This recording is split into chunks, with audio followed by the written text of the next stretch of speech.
प्रिय छात्र छात्राओं, हरि ज्ञान गंगा चैनल में आप सबका हार्दिक स्वागत है। प्रिय छात्रों, जैसा कि आप दीर्घ स्वर संधि पढ़ रहे हैं, स्वर संधि पढ़ रहे हैं, उस स्वर संधि के अंतर्गत दीर्घ गुण यण और वृद्धि संधि तथा आयादि पूर्व पर ये स्वर संधि के हमने 5-7 भेद बताए थे संस्कृत के अंतर्गत, और हिंदी में 5 भेद होते हैं। पर रूप और पूर्व संधि हिंदी में नहीं होती है। इंटरमीडिएट के छात्रों को जो है 4 स्वर संधियाँ कोर्स में है, पाठ्यक्रम में।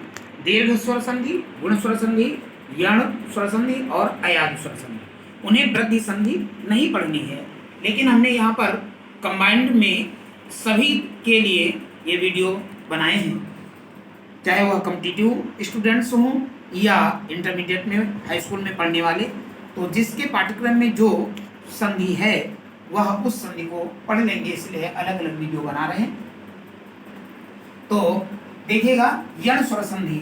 यण स्वर संधि में इको यणच सूत्र है, जिस सूत्र का नियम है ई उ री री, अर्थात ह्रस्व या दीर्घ ई के बाद कोई भी स्वर आए उस स्वर को इन वर्णों के साथ मिला लिया जाता है। तो ई और ई ह्रस्व हो या दीर्घ हो, उसका परिवर्तित रूप य होता है। उ या उ हो तो व हो जाता है, री है तो रा हो जाता है, री होता है तो ला हो जाता है। यहाँ पे सभी व्यंजन वर्ण हैं और व्यंजन वर्ण आधे होते हैं, इसलिए सभी वर्णों में नीचे ये हलंत मैंने लगा रखा है। यहाँ पे शब्द लिखा हुआ है, प्रत्येकम शब्द है। जैसे इसका विच्छेद करेंगे तो प्रति प्लस एकम। अब यहाँ पे देखिए, ता में ई स्वर है, यहाँ पे ई स्वर है और ई के परिवर्तित रूप क्या हो जाता है, या हो जाता है। आगे ए की मात्रा है तो वो मात्रा ए लग जाएगी इसमें। इस तरह से यह प्रत्येक, और ता से स्वर जब निकल जाएगा तो वो व्यंजन आधा रह जाएगा। इस प्रकार से देखिए, प्रत्येकम शब्द आपका है, उसका विच्छेद ये होगा इस नियमानुसार। विशेष ध्यान यह भी रखना है कि जब किसी शब्द में या प्रारंभ में या अंत में आधा वर्ण हो व्यंजन, तो प्रायः यण स्वर संधि होती है। यहाँ भी देखिए, जैसे ता है, अगर इसमें पहचानने को आ जाए कि इत्यादि में कौन सी संधि है, तो यण स्वर संधि है। कैसे है, इसका विच्छेद क्या होगा, तो यहाँ पे इति धन आदि। अब यहाँ देखिए, यहाँ पर भी ता है और ता से स्वर निकल जाएगा तो ई और ई का रूप या हो जाता है। यहाँ पे दीर्घ आ है, उस दीर्घ आ की मात्रा लग जाएगी, तो यहाँ पे दीर्घ आ हो गया, और ता से स्वर ई निकल जाने पर ता आधा रह गया, तो इत्यादि बना। नद्यूर्मी शब्द है, यहाँ देखिए हमने एक दीर्घ शब्द लिया है, दीर्घ ई, और नदी प्लस ऊर्मी, ये विच्छेद होगा। तो यहाँ पे इस बड़ी ई का परिवर्तित रूप या होगा या ही, आगे का स्वर इसमें लग जाएगा तो यू बन जाएगा। अब दा के साथ में यदि ये है, दा आधा रह गया, इस दा के साथ में यदि हम यू को जोड़ देंगे तो क्या बन जाएगा, ये द्यू। ऐसा, इसे हम इस तरह से भी लिख सकते हैं, नद्युम को हम ऐसे भी लिख सकते हैं, ये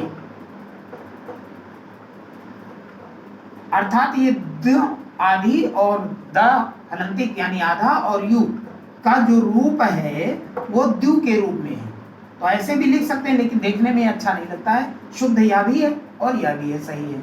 तो इस प्रकार से अब कहने का तात्पर्य है, द और या मिलकर के द्या बन जाता है। ये हमें एक वर्ण निर्धारित कर दिया गया है, तो इसलिए इसी को बनाएंगे। तो ये नद्युर्म है। आगे देखिए, स्वागत है, सु प्लस आगत, हिंदी शब्द हो जाएगा।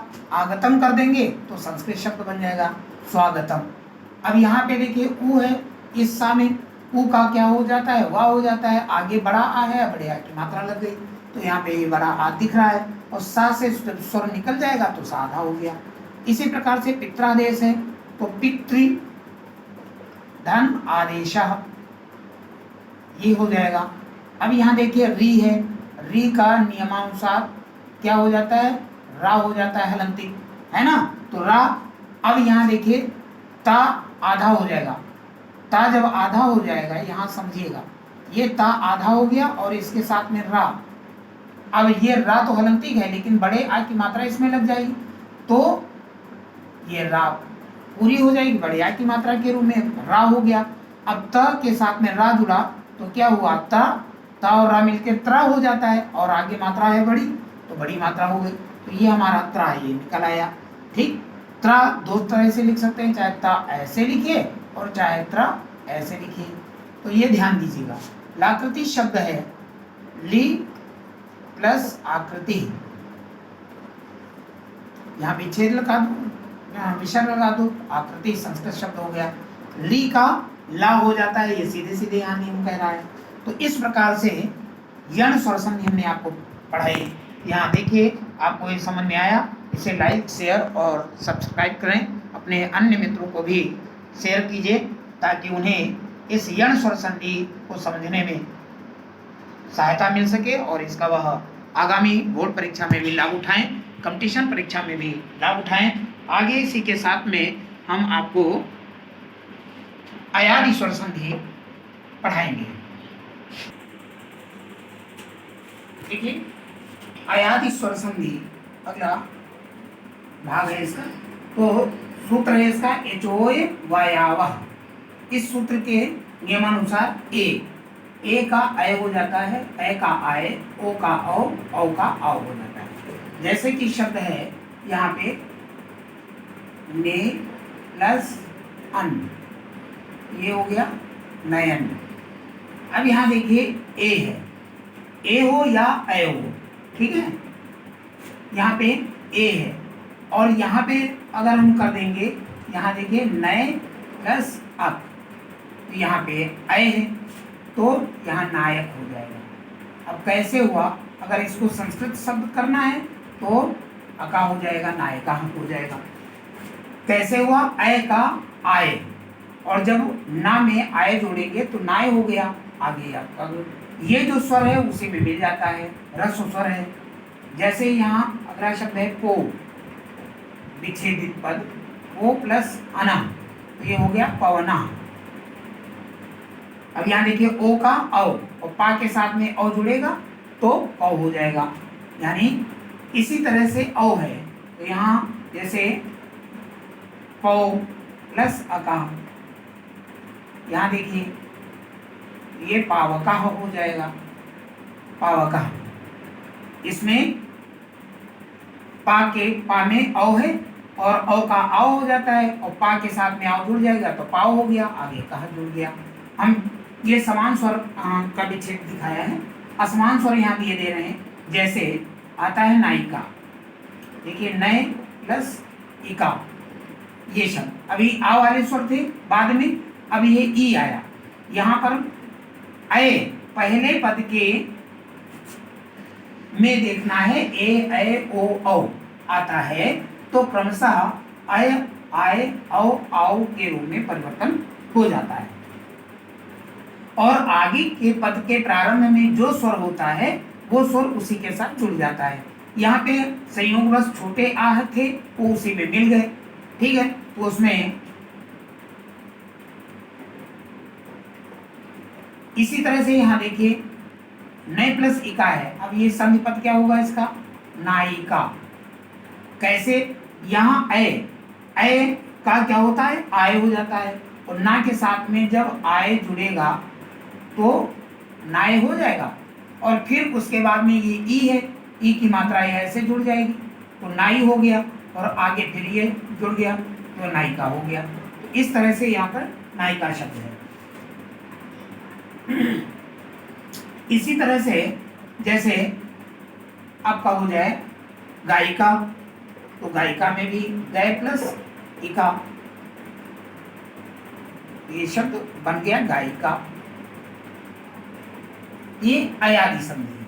अयादि तो हमें आपको यह ध्यान बताना है, जरा ध्यान रखिएगा, इंटरमीडिएट के छात्रों के लिए, कक्षा 12 के छात्रों के लिए बोर्ड परीक्षा 24 अप्रैल से होने वाली है, उनके लिए ये वीडियो खास तौर से बहुत ही उपयोगी होगा। और आगे टेट टेट तो हो गई परीक्षा, टेट और उसकी सुपर टेट की परीक्षा है, जूनियर एडेड में भर्ती आई है, उसमें भी संधि टॉपिक है। तो ये सभी कॉम्पिटिटिव स्टूडेंट्स के लिए मच बेनिफिशियल होगा। तो पहले तो मैं बता रहा हूँ इंटर स्टूडेंट्स के लिए कि कौन कौन सी संधि पढ़नी है, उनको दीर्घ स्वर संधि पढ़नी है, दूसरी गुण स्वर संधि पढ़नी है, तीसरी यण स्वर संधि पढ़नी है और चौथी अयादि स्वर संधि पढ़नी है। ये मात्र 4 संधियां 12 के छात्रों को पढ़नी है। इसके अलावा वृद्धि संधि नहीं उनको पढ़नी है। जो कॉम्पिटिटिव स्टूडेंट्स हैं या जिनके कोर्स में है वृद्धि संधि, वो वृद्धि संधि पढ़ लेंगे। तो ये चीज हमने यहाँ क्लियर की है ओनली 12 स्टूडेंट्स, 12 क्लास के स्टूडेंट्स के लिए जो बोर्ड में अपीयर होने जा रहे हैं, वो दीर्घ गुण यण अयादि स्वर संधि इस वीडियो से अच्छी तरह से समझ लेंगे। धन्यवाद।